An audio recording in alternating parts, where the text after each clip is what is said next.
Hello everyone. I hope you all are staying home, staying safe, staying healthy. Due to the situation we are facing right now, we are bound to stay at some distance, but keeping distance socially, let's come close with knowledge. So this is our first official lecture of the semester. So whatever happened in past few months, we have lost so many things, so many people, and we are here to discover something new. So why not start our lecture which actually means something? So I have decided to start our lecture with the period Renaissance, which actually means revival, rebirth. We are also doing revival of our education, of the way of getting knowledge. Okay, the period of Renaissance is 1550 to 1660, and we will learn the section topic in different parts. As it is part 1, we will see different parts in upcoming lectures. Okay, I hope you have got the idea. So before starting Renaissance, actually I want to give you brief information about the history of English literature timeline. Now in your semester first and semester second, I hope you have learned about the different periods and different ages of English literature. Now what are they? That when the time changes, when the situation changes, when political situation changes or social situation changes, it brings it brings changes in every aspect of the society of the time. That is we can call period, and in that period we see different ages.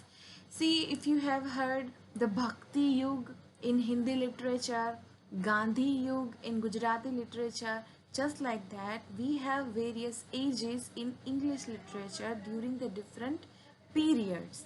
You must know that, because not just you are studying according to it, but it will help you in further understanding the whole English literature, because everything in your syllabus, everything you are going through the periods. In your first and second semester you might have learned plays of Shakespeare and this poem, John Donne, a poem of John Donne, or you may learn in next semester or in this semester. So if you see, you are learning everything in chronological way. So before going through haphazard, I wanted to make it clear, it is very important. Before starting our actual topic, I want to teach you about it. You must know. Even if you want to clear your NET and SET exams, you should know the basic information about it. So from where the basic knowledge begins? It begins from understanding the history of English literature. If you understand it, you will understand everything after that. So let's begin from where it actually starts. It is not very far, but still you should know that where it starts. Okay, so here we have three lines, timeline, from which time to which time, what period covers, and what period covers to what age. I will give you little bit information, but after completing lecture, I hope you will go through the topics by yourself, because you should know about it. Okay, so we will begin it with 858 to 1100. It is known as an old literature, and the age is known as an Anglo-Saxon. Now why it is known as an Anglo-Saxon? So it is a time when Roman were ruling the Britain. Now they were not even ruling, they are ruining. There are so many destruction happening at the time. So from side of Denmark, three different tribes like Anglo, Saxon and Jutes came to live in Britain, and Anglo and Saxon survives, and they dominated the period. That's why the age known as an Anglo-Saxons. Okay, another facts which I want to tell you, that the name of Britain was not England, actually it was came from the word England. The spelling was Angland, England, which was of course was there because of Anglo tribes. Then it became changed as it England. Okay, this is just little bit information. The famous work from Anglo-Saxon, I think it is Beowulf. You should read about that. Beowulf, and the movie is also available. It is a very famous epic of the time. So I hope you will get the knowledge about it. Next, what happens? So next timeline is 1100 to 1500, which is known as the Middle Age, and famous as a Norman conquest. Now, what is Norman conquest? So when Anglo-Saxons were trying to establish themselves from Normandy, a French people came and looted the Anglo-Saxon, whatever other people were living there, and they dominated that period. So that's why that age known as an Anglo-Norman period, or it happened. Conquest means they won the place, and then after they ruled the place. Another thing I want to tell you that what happens when such a invasion happens, they bring their literature, their language with them. So it merges with the already exist language. That's why English language is very hybrid language, because it is mix of various languages. So Anglo-Saxon made their word in it, then Norman people added their word in it. So this is how English language become more flexible, and it had other words in it. Now after that, the long and important period of English literature began, 1500 to 1616, Renaissance. So you can see there are Tudor, Elizabethan, Jacobean, Caroline, Puritans. These names came from the monarchy at the time who were ruling the England or Britain. From their name, the name of the ages we have gotten. Now let me explain you a little bit about Renaissance. I will explain you further too, but because we are doing the timeline. Renaissance word is actually a French word which means rebirth, revival. Okay, why we need rebirth, revival? Because something has died or something has lost. So what happened in old time or in the medieval time, that there was so many wars, 100 years of wars between England and France. So we have lost so many things. Even Europe was under the different kinds of wars. So when threat was started to everything demolish, so the scholars ran toward Italy, and they started to live together, and they made Italy a hub of knowledge. So the like people of Greek doesn't know about Roman literature, people of other country didn't know the other literature, so they were now at the same place. So now they have discovered the literature of other countries. So new type of literature, new type of culture started to establish, started to emerge, and that is called Renaissance. So the hub of Renaissance was established in the Italy, and then it gets spread in other countries. We are here actually learning when Renaissance came in England. Okay, it started in Italy, then spread in other countries, but we are particularly focusing here that when it came in England. So these are the name of ages which happened in England. So when Renaissance began, there was a time when Tudor monarchy was there, the king of Tudor monarchy ruling the England. Then the most powerful monarchy, the most powerful queen came, was the Elizabeth I. Her time was 1558 to 1603. She's the first queen who ruled England for a long time, and she has done so many changes over there. She was favorite, and if you know that this is the time when Shakespeare has written his plays, not just Shakespeare but Spencer, Sidney, so many writers were there. That's why, you know, if you have heard the word, England was called as nest of singing bird, because this was the heyday for the poetry in English literature. Then Jacobean, when Elizabeth was died, James I, the King of Scotland, came to rule and because of his name, the age was known as the Jacobean age. Then came the Charles first and Charles second, their period known as the Caroline age. If you know John Donne, metaphysical poets, Cavalier poets, they came in this period. Then came the Puritan age, when Puritan ideology started to actually existed. So it came in there. Puritan actually age, we can say, then when Renaissance started to defame, it started to done and complete. It is now beginning of a new era.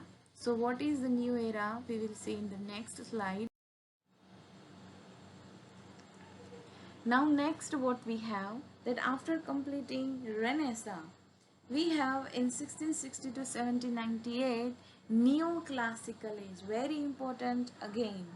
Neoclassical age or period has three different ages in it, and that is, the first is Restoration age. Now Restoration age, why this name? Restoration means to restore something. What they restored in that time. So the age is known as Restoration age because in that time monarchy was restored again. As we just discussed this, there was a time when Puritanism was enjoying its day. Now what happened in Puritan age? The power of the politics came under the hand of people, Commonwealth people, but it didn't last long. So again, the power of the politics, power of government came under the king, and the monarchy established again. That's why it is known as a restoration of monarchy, when Charles II came in the position of ruling England again. You must read about it, and whenever we are doing interaction, I will ask you about that what you know about different ages you should know. Now after Restoration we have Augustan literature. I hope you heard the name of Alexander Pope, because he belonged to this age. Now why it is known as an Augustan literature? Because of the literature, because of the ideology of the writer of this time, scholar of this time followed. So writer of the time like Alexander Pope and other were following the model of for their work were written in classical Greek. So whoever has written in classical Greek time like Homer, uh, um, he has written Odyssey, Iliad, etc. So they were actually Virgil. These are the some writers they were following. So Aristotle, Plato, whatever the writer has says about that, how or what should a writer should write, they were actually following that model.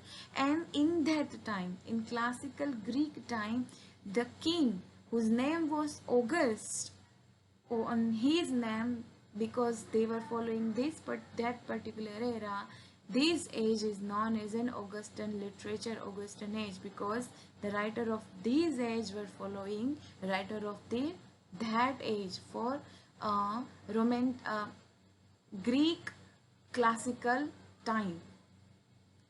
See, you can see the period name is also in neoclassical age, because they were not actually following the classical age, but they are known as a neoclassical, or sometimes it is also known as a pseudo classical age.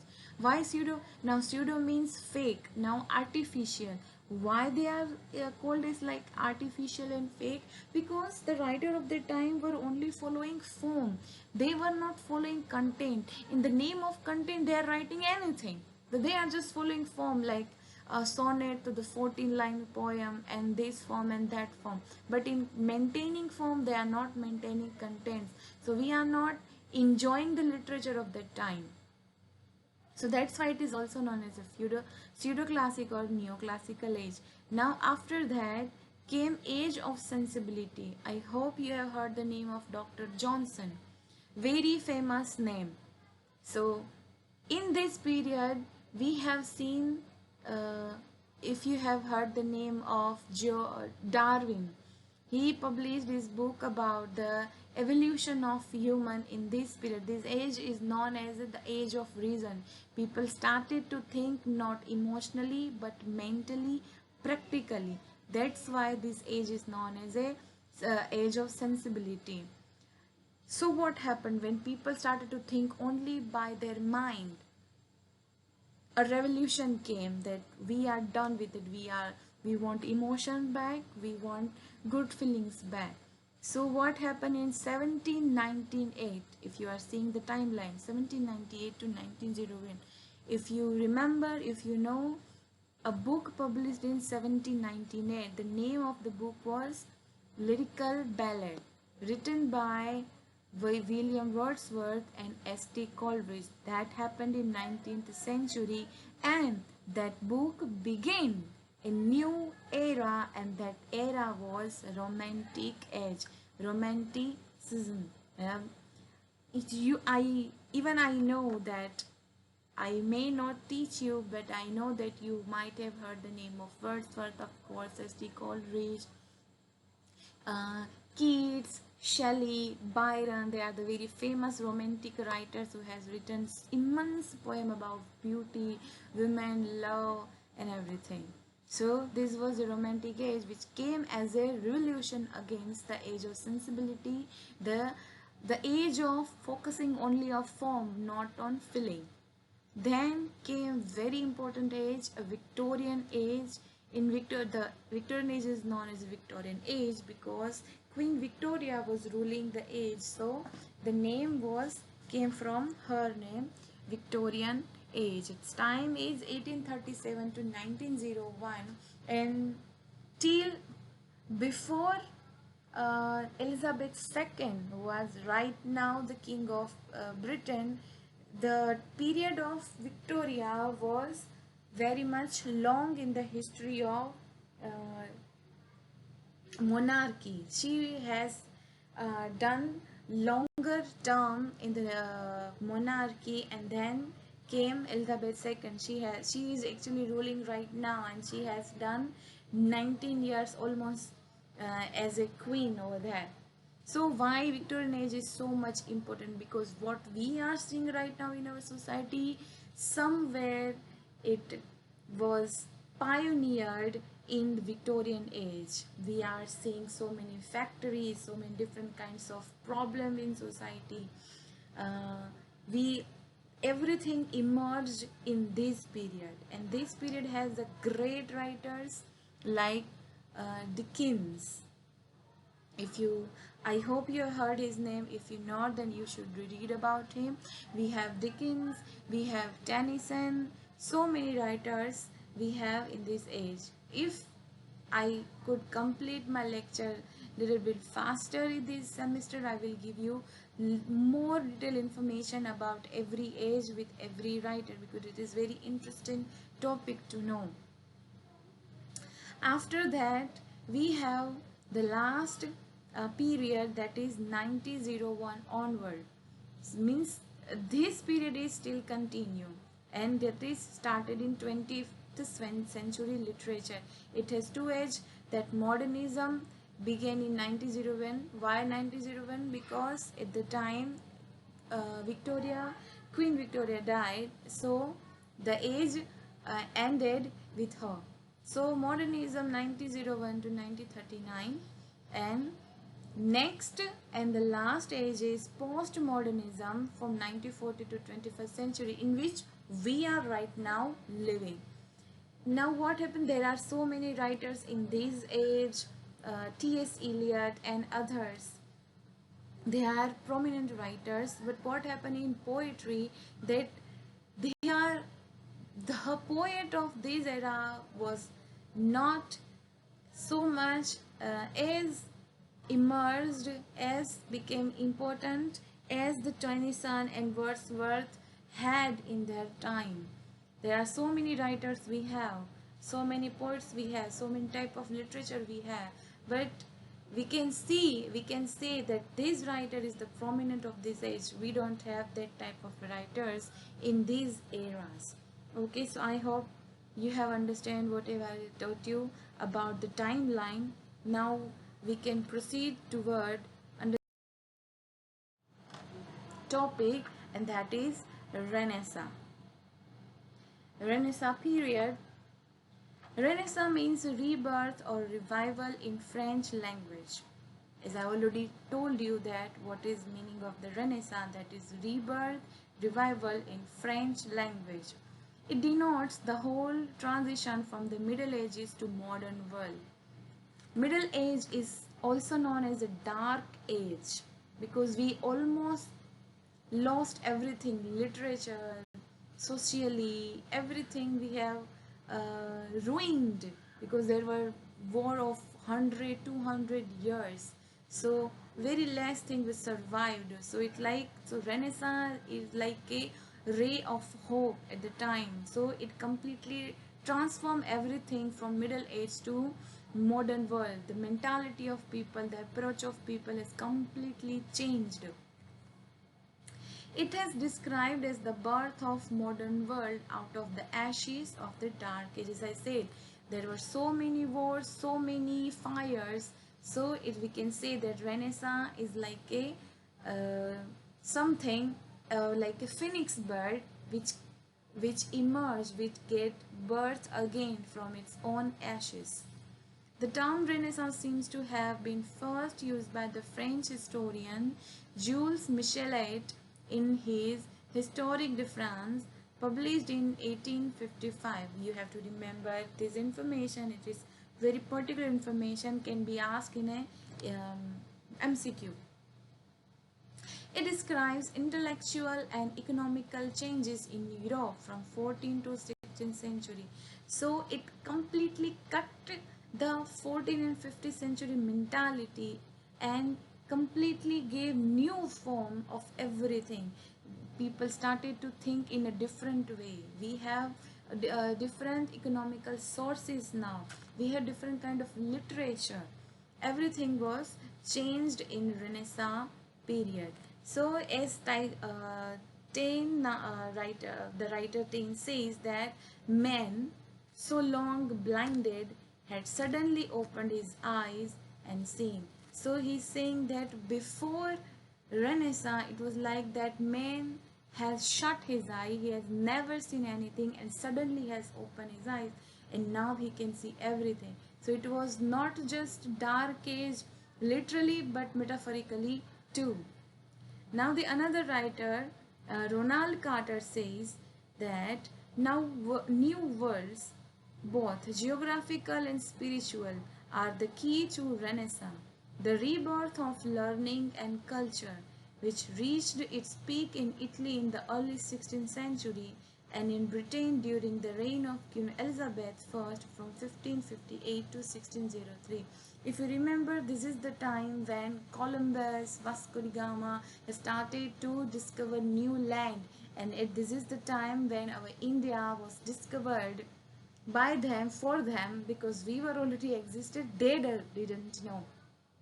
So this is the period when so many expeditions happened and world discovered differently. It is the time when New England, which is known as America right now, also discovered. Africa also discovered, and of course they discovered because England wanted to come India. I will tell you why this happened further. In the year why Renaissance happened, or why everything this discovery happened, why they need to do this stuff, because a very particular incident happened in 1453, that is when the Turks conquered Constantinople. Many Greek scholars took shelter along with their manuscripts and libraries in Italy.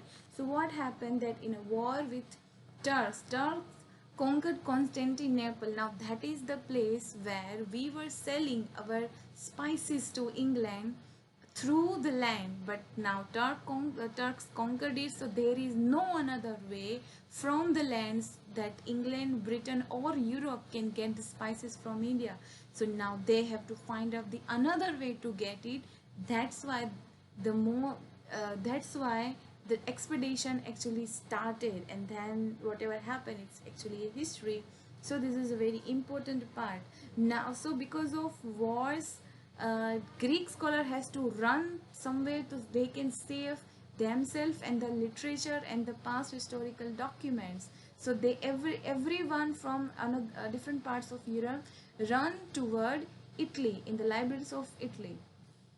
So this is how Italy became the center of classical literature and culture, because in Italy people came from Roman, Greek, German, France. So they gathered in a one place and shared their knowledge, and this is how Italy became the main center of Renaissance. Italy, thus, became the teacher of Europe in philosophy, art, and literature.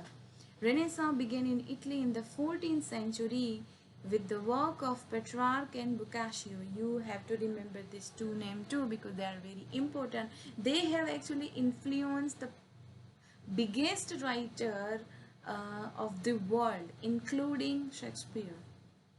It spread in Germany, France, Spain, Netherlands, and England.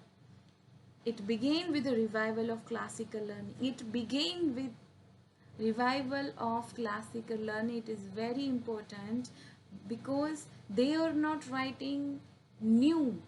You understand that right now they are not writing new, but they are actually studying what is already existed, classic, and now they will read them and they will set their model according to it. As I said, it happened in Augustan age.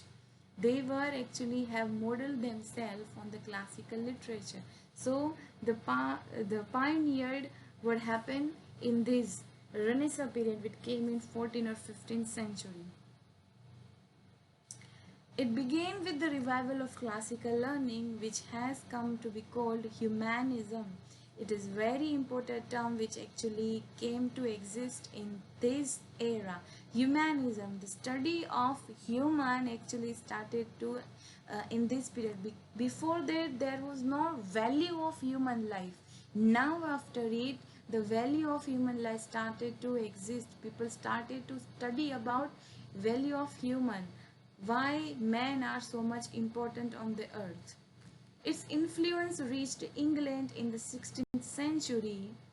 The people had a deep interest in all the possibilities of human experience.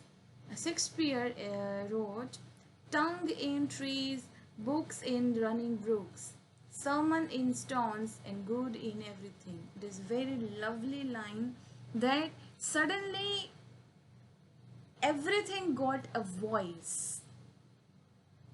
The thing around us which didn't matter before that, now they started to matter. People started to write, people started to read, people started to voice themselves. So he's saying that now trees got tongue, tree tongue in trees, book in running brooks. So the stream, books are like running in it, someone in stone, every stone has something writing in it, and good in everything. So there are so many literature, so many writing everywhere, people are full of it. Now Hudson says that while the Renaissance aroused the intellect and the aesthetic faculties, the Reformation awakened the spiritual nature, because this aesthetic pleasure started to evolve.